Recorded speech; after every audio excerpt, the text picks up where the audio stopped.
All right, so today I have Coach Kelly Desalvo with Lyman softball and one of her players, Jada. I don't know your last name. Baker. Baker, there we go. All right. So we have these two people here today just kind of learn more about their program at Lyman, Kelly as a head coach, and kind of Jada as she kind of makes her way through high school and eventually into college. So Kelly, kind of just talk through how long you've been coaching, where you've been coaching, kind of just take us through your journey so far. Let's see, this is my 12th season at Lyman, which seems like a very long time. Before that, I was the assistant coach at Winter Springs for 2 years, and before that, I was playing softball in college. So basically, Lyman's been my only head coaching job. Okay, and you played at Rollins University in Orlando, and you went to Winter Springs High School yourself. I did. So, first built. So getting, you mentioned your first few seasons, you were the assistant at Winter Springs. How was that kind of transition from, because you weren't too far removed from actually playing there. So how was that going from a player to being a coach there? It wasn't too hard because it was the same head coach there was my head coach when I was there. So I basically knew how he wanted to run everything. And he let me do a lot, which was nice, which kind of helped for Lyman because I basically made the lineups and practices and all that. So transitioning to Lyman made it a lot easier. And Jada, you are a junior. Yes. Junior at Lyman High School. And you have recently committed to Duke University. Mm-hmm. What kind of take me through that process? What made that your decision? What kind of things played into your decision in going there? Well, first I was just visiting some colleges to see how I liked it, and I went to Jacksonville University and I loved the campus and everything about it and the coaches.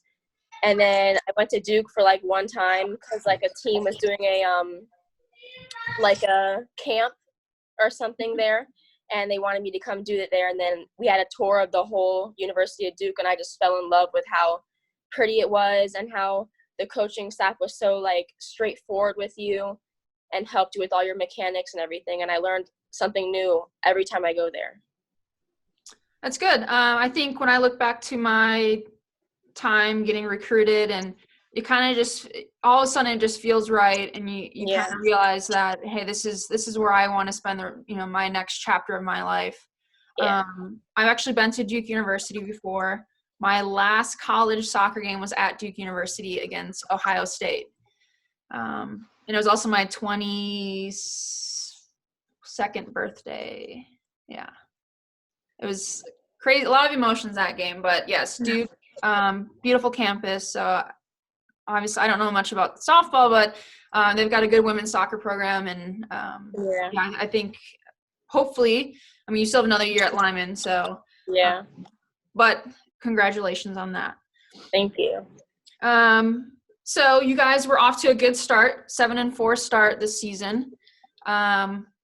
I'll start with Kelly, but kind of I want to know what you guys were most looking forward to this season, maybe something that you were building off from last year or something that you saw in the first few games that you were really looking forward to.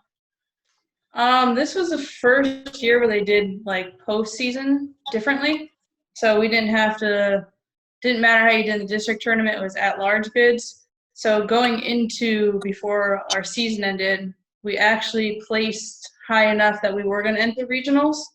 So that would have been really fun to take our young team to regionals for the first time. So I was kind of looking forward to seeing if we could even move higher in that. I think we were going to go in as the A seed, but we had a pretty favorable schedule the second half. So I think we could have bumped our number up some. So it would have been really fun to see this young team go into regionals for the first time. I know we've never been to regionals either. Jada hasn't in fast pitch. No, I haven't. It's very hard. We've had a very, very tough district. Last year we were close.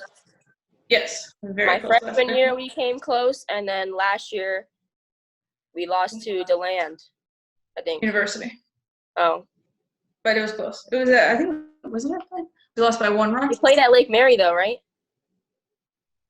One year we played at Lake Mary. I don't remember when it was. Maybe it was my freshman year. Last year before. Yeah. We lost to the land your freshman year. Yeah. You're right. So Jada, what were you looking forward to most this season? I was looking forward to senior night because I like decorating and everything, and then hearing the speeches. I was looking forward to cry, but Okay. now, last year? Yeah, like last year, I was bawling last year. But now, like I thought it was a good idea that you had us do like the Word documents and send it to her that you're gonna make with the pictures. Yeah. But yeah, I was looking forward to senior night for her because like we wanted to like win the game all together for her since it was her last year. And she's been pretty awesome. She's been there for 4 years. So. Yeah.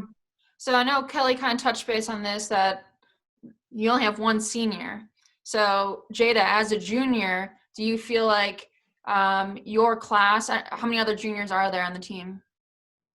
2, and counting me. So there's only 2. Do you guys kind of feel like you guys kind of also, obviously you're an upperclassman, you guys feel like you kind of carry some of that weight to kind of be the leaders on your team? I know I do, because Coach Cruz always talks to me about that I always put too much pressure on myself sometimes. Mm-hmm. But I just got to know that, like, if I get down, I just got to kind of shake it off because I got to pick myself up or somebody else pick me up. But you got to, if somebody sees me down, it can affect them to be worrying about me, and then they get distracted from the whole game. So, like, I don't want that to happen. So I got to, like, kind of just, like, it's, like, not like it's whatever, but just think about it and then let it go, and then next play comes on. Right, because I think a lot of people, you feed off of each other's body language, right? Mm-hmm. I mean, it's like a chain effect. Now I'm going to kind of put both of you guys on the spot. I'm going to start with Kelly. What makes Jada a really good player? And then obviously, Jada, you'll have your turn to comment on what makes Kelly a really good player. Or really, sorry, not player. You can do player, Jada. We still haven't had our competition yet. Yes. Jada's the second best shortstop I know. Besides this one, let's see. There's a lot about Jada.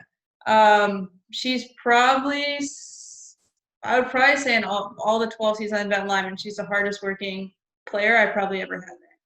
Even this off-season stuff, she's like walking miles down to the field to do work, and that's a hassle.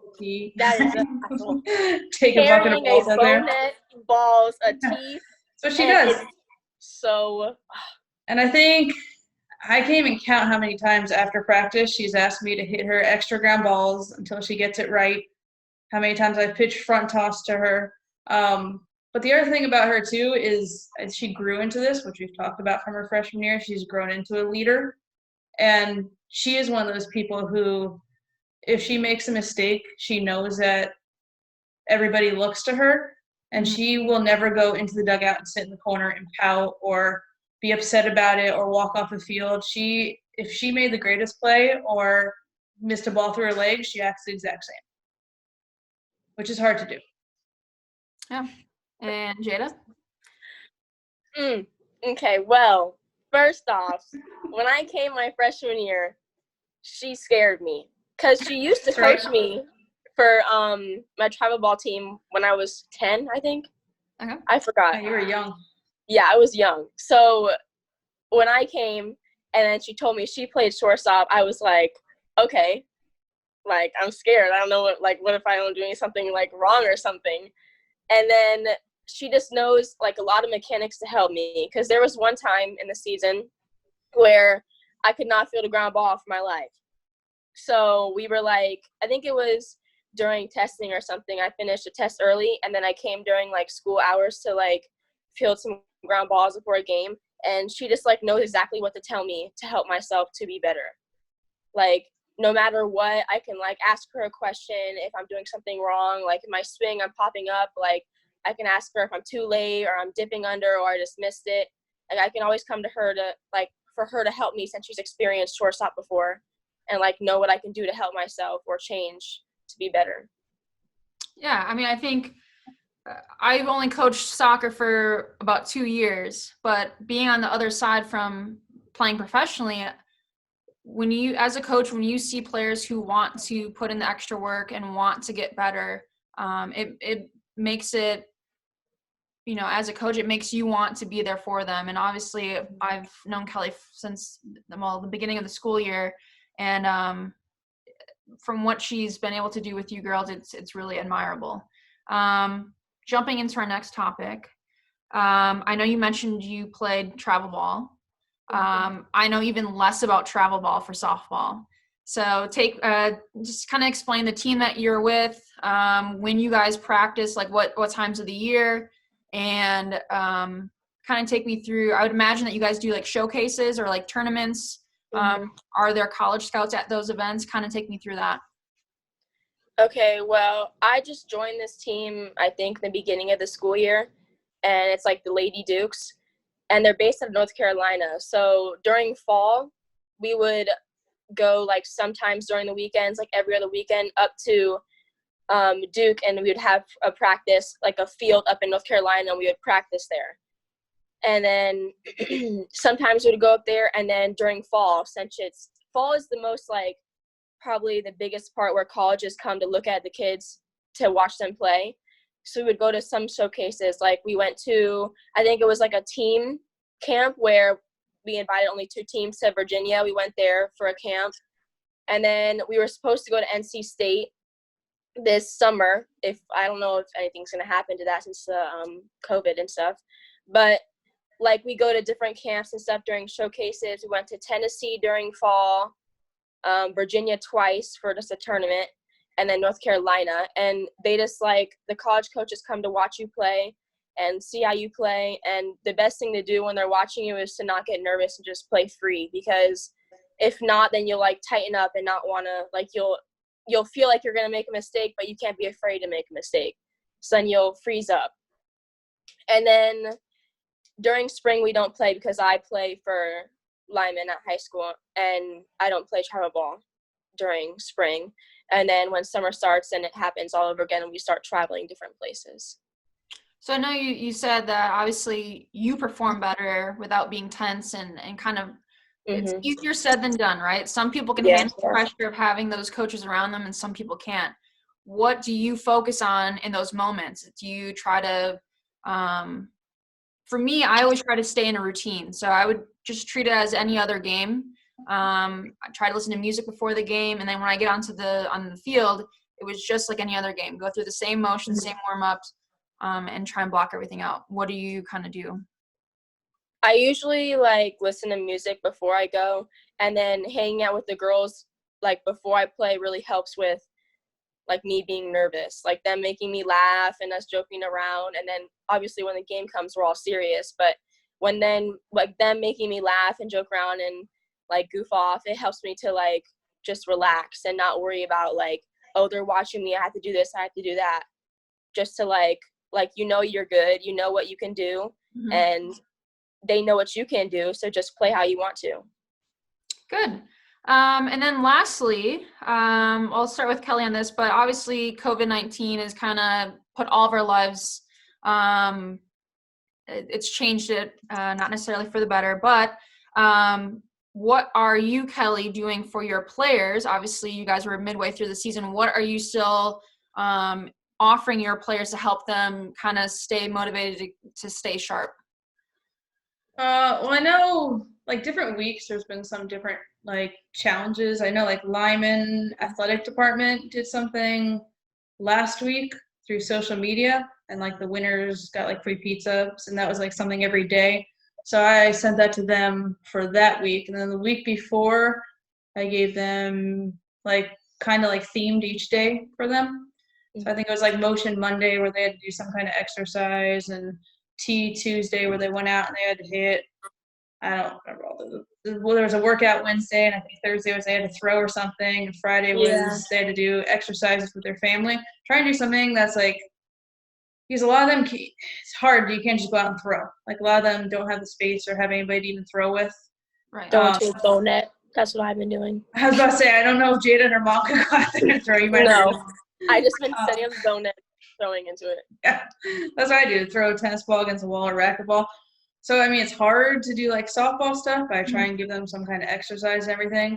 But also it just depends on how motivated they are too. And I know some of them have, like Jada has her travel ball team that's able to do stuff. I know some of our other girls have workouts that they usually do, so their people are sending them stuff. So kind of mix of everything. Okay. And Jada, what are you doing personally to stay sharp? Well, my trainer that I usually work out with, like on a daily basis, he sends workouts into our chat, and then Coach Cruz has workouts for us, and then my travel ball team coach sends workouts. So sometimes I just do like, it depends how they're like sectioned off. Like if this one's doing legs and this one's doing legs, I might do like both of them. Or like if one's doing like arms and the other one's doing legs, I only do arms if I did legs yesterday. And then I just now started liking riding the bike. I used to not like riding the bike, but now I started it, and it's like fun to do that. And then I started running more. So just trying to like, because I can't stay up like in the house all day, I'll just go crazy. So I wake up, I usually work out, and then I eat, relax, and then do schoolwork for the rest of the day. Sounds good. So I've got quite a few interval runs that I've done as a soccer player. Think you can do a 90-minute run? I'll try. Last time I did an interval run with Coach Cruz, that was horrible. I was dying. It was only 4 minutes or something, and I was It was dying. a song. You had to go faster to the beat. Yeah. That was horrible. I would try it though. I would try it. Yeah, I don't know. I don't think I'd put that that trauma on anyone. So we had way too many interval runs for my time in Germany when I lived there and played.